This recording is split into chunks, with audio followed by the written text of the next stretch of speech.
प्यारे भाइयों, दोस्तों, सभी श्रोतागणों, प्यार भरी नमस्कार, आदाब, सत श्री अकाल।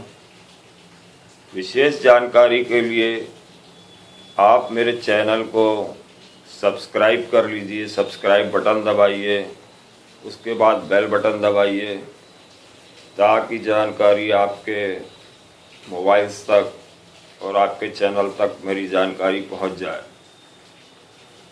आज आपको एक बहुत ही पुख्ता जानकारी से वाकिफ़ करवाऊंगा। ये जानकारी जो है, गुरु नानक देव जी जैसे ही एनलाइटेंड हुए तो उसके तुरंत बाद वो उस लोक में, परमात्मा का जो लोक है, उस लोक की क्या खबर लाए और क्या हम लोगों को बताया और हम उससे क्या ज्ञान प्राप्त कर सकते हैं और अपने जीवन को कैसे सुखमय बना सकते हैं, इसकी जानकारी वो लेके आए। 3 दिन तक नदी के तट पे बैठे रहे, अंदर में नदी के। उनके दोस्त ढूंढते रहे पर वो मिले नहीं। गांव के लोग भी ढूंढते रहे, नहीं मिले। बाद में 3 दिन बाद अपने आप प्रकट हुए, अपने घर को वापस आ गए। लेकिन उन्होंने सबसे पहला डिक्लेरेशन उस लोक से घूम के आने के बाद गांववासी, दोस्तों, रिश्तेदारों और समूचे जगत में ये बताया। उनका पहला शब्द जो था वो था एक ओंकार। फिर से एक बार सुन लीजिए, एक ओंकार। ये उनका पहला शब्द था। पहले शब्द में जो एक है, वो गणित के हिसाब से जो एक बनता है, पंजाबी में वो शब्द उन्होंने यूज किया। ओम वैसे कोई शब्द नहीं है। ओम एक साउंड है जो पूरे विश्व में व्याप्त है। उस साउंड को शब्द में प्रकट नहीं किया जा सकता, लेकिन समझाने के लिए ओम और उसके बाद में कार। कार मतलब ये आकार जो बनाया है, उस परमात्मा ओम ने ही ये कार बनाया है। वो ये कार्य कर देता है। उनका भी कार्य वैसे ही हो गया, ओंकार ने कर दिया। मनोस्थिति क्या है? जब मन में एक का आ जाएगा, सिर्फ और सिर्फ परमात्मा का भाव रह जाएगा, तब वो जो ओम का साउंड है, ओम की जो निरंतर अनाहत शब्द है, अनस्ट्रक्ट साउंड, जिसको कि किसी भी किस्म के घर्षण से पैदा नहीं होता, स्वयमेव है, सदा रहेगा। वो साउंड को मन में जब एक का आ जाएगा तो वो साउंड जो है प्रकट हो जाएगा अंदर ही अंदर। और जितने हमारे कार्य हैं, कार्य जो था हमारा, वो पूर्ण हो जाएगा। जिस काम के लिए हमने जन्म लिया है, जिस काम को, परमात्मा को यदि हम प्राप्त करने की मनो इच्छा रखते हैं, तो ये जो ओम का शब्द, ओम का शब्द कब उपजेगा? जब मन में एक भाव रह जाएगा, एकता आ जाएगी मन में, दूसरा कोई भाव नहीं रहेगा, सिर्फ परमात्मा को मिलने का भाव, परमात्मा को मिलन की तड़प। और ऐसी कंडीशन में ओंकार जो है हमारे अंदर में विराजमान हो जाएगा। लेकिन इसके बाद गुरु नानक देव जी ने शॉर्टकट में और बात भी कही। इसके पीछे पूरा मूल मंत्र भी है, एक ओंकार सतनाम। वो जो नाम है परमात्मा का ओम, वो सच्चा नाम है। कर्ता पुरख वही जो है करने वाला पुरुष है। निरपहो, उसको किसी का भय नहीं है। निर्वैर, किसी से वैर नहीं करता। अकाल मूरत, काल से रहित है।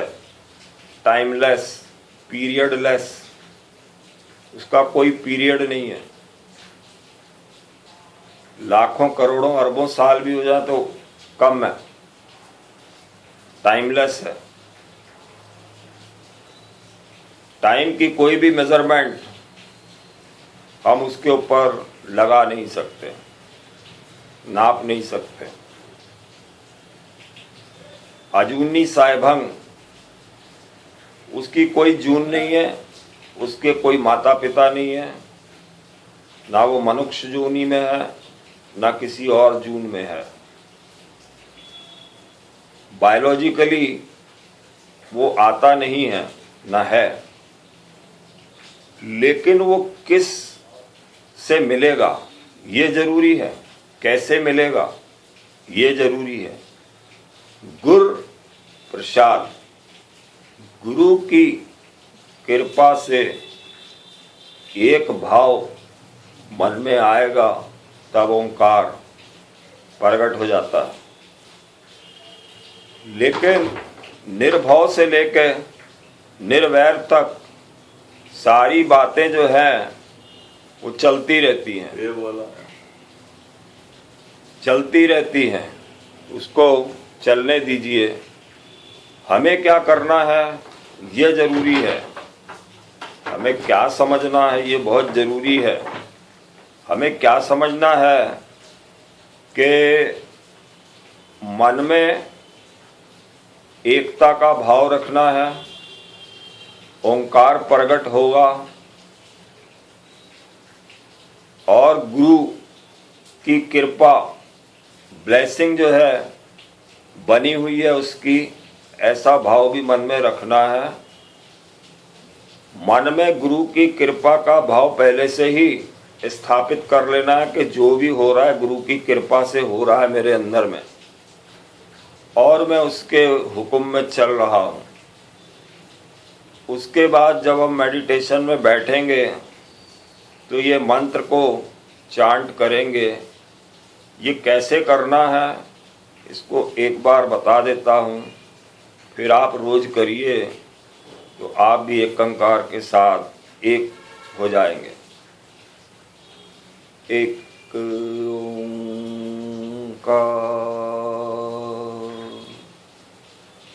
एक ओंकार,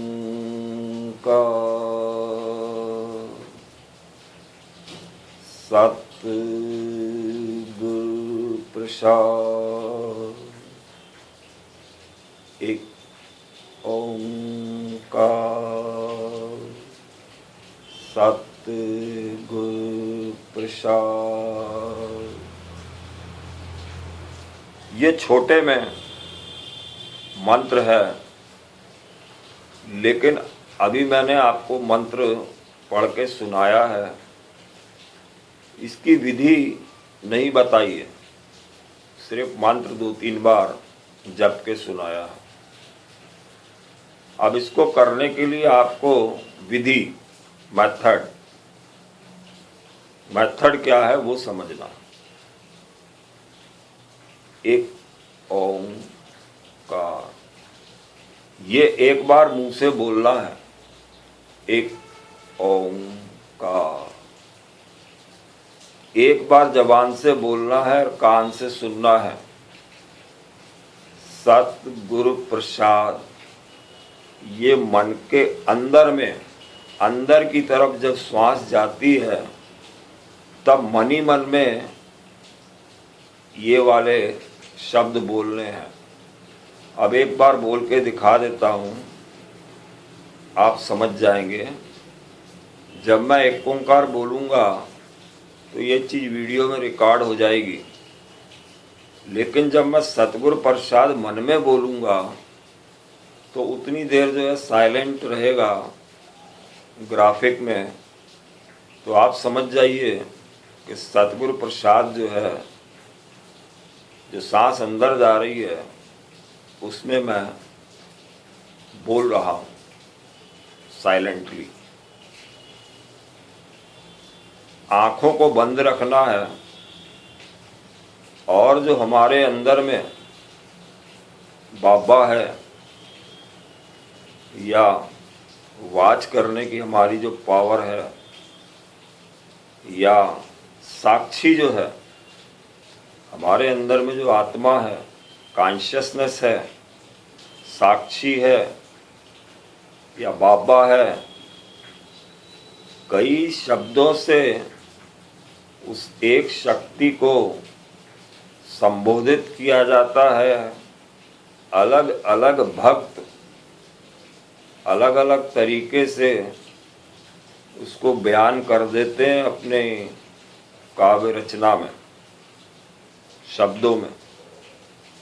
लेकिन हमें ये बात जरूर समझनी है कि जैसे ही हम आंख बंद करते हैं तो हमारे अंदर में,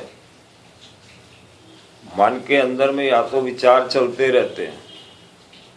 जब विचार बंद हो जाते हैं तो कोई ऐसी शक्ति है जो हमारी सब हरकतें नोट करती रहती, उसको बाबा या साक्षी बोल रहा हूँ आपको समझाने के लिए। वो शक्ति जो है ना, वो देखती रहती है और वो जब तक देखती रहेगी, आप इधर उधर और मन में जो है एक का बना रहेगा और भाव भी गुरु प्रसाद का बना रहेगा। नित्य प्रति सिस्टमैटिक विधि पूर्वक प्रैक्टिस करने से ओम के साथ प्राणी का मिलन हो जाता है। एक ओंकार,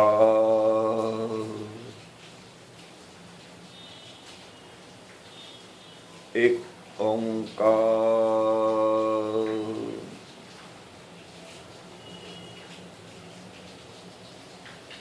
एक ओंकार।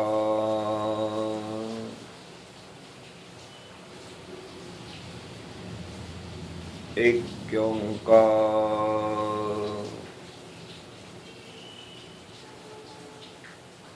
एक ओंकार का स्वर वीडियो में सुनाई पड़ रहा है, लेकिन सतगुरु प्रसाद जो है मन में बोल रहा हूँ। वैसे मैं कंप्लीट मंत्र का उच्चारण कर रहा हूँ और अपने मन में कोशिश कर रहा हूँ कि एकता बनी रहे। और जैसे ही वो साक्षी भाव मेरा प्रबल होता जाता है, एकता बनी रहती है। शुरू में कठिनाई होती है, लेकिन बाद में धीरे धीरे प्रैक्टिस करने से एकता का भाव भी बना रहता है, ओंकार में भी आनंद आने लगता है। और जितनी भी नर्व सिस्टम है, मांसपेशियां हैं, उसकी सेंसिटिविटी बढ़ती रहती है और हमारा जो है यूनिवर्स की जो शक्ति है उससे तालमेल बढ़ने लगता है। तो हमारे अंदर कई सुप्त शक्तियाँ इस मंत्र से, इसके उच्चारण से जाग उठती है। अब एक बात तो मैंने समझा दी कि एकता का भाव, ओंकार का उच्चारण और सतगुरु प्रसाद यानी सतगुरु की कृपा, सतगुरु की कृपा हो जाएगी, सारी मेहनत हमारी सफल हो जाएगी। धीरे धीरे सतगुरु प्रसाद का भाव मन में बैठ जाएगा। इसको बार बार उच्चारण करने का भी आगे चल के एडवांस स्टेज में जरूरत नहीं पड़ता। सिर्फ एक ओंकार ही चलने लगता है। लेकिन एक ओंकार कान से सुनना, नेक्स्ट जो हायर है स्टेज, उसमें भी अंदर जाते हुए एक ओंकार का बोलना मनी मन में, फिर इससे एक हमारा जो है सर्कुलर या साइक्लिक ऑर्डर बन जाता है, जो हमारे सबकॉन्शियस माइंड में पूरी तरह एब्जॉर्ब हो जाता है। हमारा जितना फेफड़ा है, जहाँ जहाँ वायु जाती है, अंदर में जो हमारा वायु के जो चक्र हैं, वो हर जगह ये साउंड जो है एक एक सेल में चला जाता है। इंसान के अंदर 33 करोड़ सेल हैं, तो सारे सेल को ये मंत्र एक्टिवेट करने लगता है और सारे सेल जो हैं इससे ठीक होने लगते हैं और शरीर और मन शांति की तरफ बढ़ने लगते हैं। उसको हमें समझना है, देखना है, प्राप्ति करनी है। जितना हम ज़्यादा से ज़्यादा मंत्र का उच्चारण करेंगे विधि पूर्वक, उतना हमें हमारा एक एक सेल जो है उसके वाइब्रेशन, उसकी बनावट सब ठीक हो जाएगी और जो है सुचारू रूप से कार्य करने लगेगा। जब सेल दुरुस्त रहेगा, इंडिविजुअल यूनिट जो है यदि वो अच्छी है, तो धीरे धीरे पूरा शरीर को निरोग कर देगी और अच्छाई की तरफ ही ले जाना शुरू कर देती है। ये रहा एक पार्ट, मंत्र का क्या मतलब है और गुरु नानक देव जी ने इससे क्यों बोला। दूसरा पार्ट अभी और है कि मैथमेटिकल नंबर एक ही क्यों लगाया गया। यदि कोई भी व्यक्ति कविता या इस टाइप की रचना करता है तो अल्फाबेटिक ही यूज कर लेते हैं, लेकिन गुरु नानक देव जी का एक यूज करना, एक और उसको मंत्र के रूप में बनाना और डालना, ये भी एक अत्यंत जानकारी में रखने लायक बात है। एक जो है मैथमेटिकल नंबर है और जितनी भी मैथ्स है 1 से लेकर 9 नंबर तक नंबरिंग्स है, और फिर आगे उनसे और कई नंबर बनते हैं। मूल नंबर 1 से 9 है। 1 सबसे छोटा है, मिनिमम है, इसलिए मिनिमम की व्यवस्था 1 में है और इसलिए मन के अंदर में मिनिमाइज कर लेना और एकता का भाव ले आना है, पहली बात। दूसरी बात, आज जितनी भी साइंस की डेवलपमेंट हो गई है वो मैथमेटिक्स के चलते। फिजिक्स में भी मैथमेटिक्स इन्वॉल्व है, केमिस्ट्री में भी मैथमेटिक्स इन्वॉल्व है। मैथमेटिक्स के जो फंडामेंटल्स हैं वो हर जगह एप्लीकेबल है, हर साइंस में एप्लीकेबल है। वो मैथमेटिक्स कई किस्म की है। एक को यूज करना का मतलब ये भी रहता है कि आने वाले युग में अब हम देखते हैं कि टेक्नोलॉजी जो बहुत बढ़ गई है। साइंस और टेक्नोलॉजी गणित के चलते बहुत आगे निकल गया, इतनी आगे निकल गया है कि हम हताश से हो जाते हैं कि भगवान है भी कि नहीं है, ऐसा कईयों को फील होने लगता। लेकिन गुरु साहब ने इसको पहले ही मैथमेटिक्स कितनी भी ओंकार सदा रहेगा, साइंस कितनी भी आगे निकल जाए, एक और ओंकार, टेक्नोलॉजी और स्पिरिचुअलिटी जुड़ी रहेंगी। उसको वहीं से जोड़ दिया। अब यदि हम मॉडर्न से मॉडर्न को भी देखें तो आज भी स्पिरिचुअलिटी अनपैरेलल है, शांतिदायक है, लेकिन टेक्नोलॉजी को और स्पिरिचुअलिटी को मिलाएंगे तो कई गुना स्पिरिचुअलिटी शक्तिशाली हो जाएगी। टेक्नोलॉजी के चलते गांव-गांव तक ओंकार को पहुंचाया जा सकता है, पहुंचाया जा रहा है। गुरबाणी के कई शब्द, मीराबाई के कई शब्द, कबीरदास जी के कई शब्द मोबाइलों पर उपलब्ध हैं। स्पिरिचुअलिटी और टेक्नोलॉजी को मिलाया जा रहा है और टेक्नोलॉजी के चलते इसको उठाया भी जा रहा है। स्पिरिचुअलिटी को, स्पिरिचुअलिटी की वाहवाही वेस्टर्न कंट्री में भी हो रही है, जहाँ से वन था, जहाँ से मैथ्स और साइंस ज़्यादा निकली है। हमारे देश में तो स्पिरिचुअलिटी शुरू से है, लाखों सालों से है,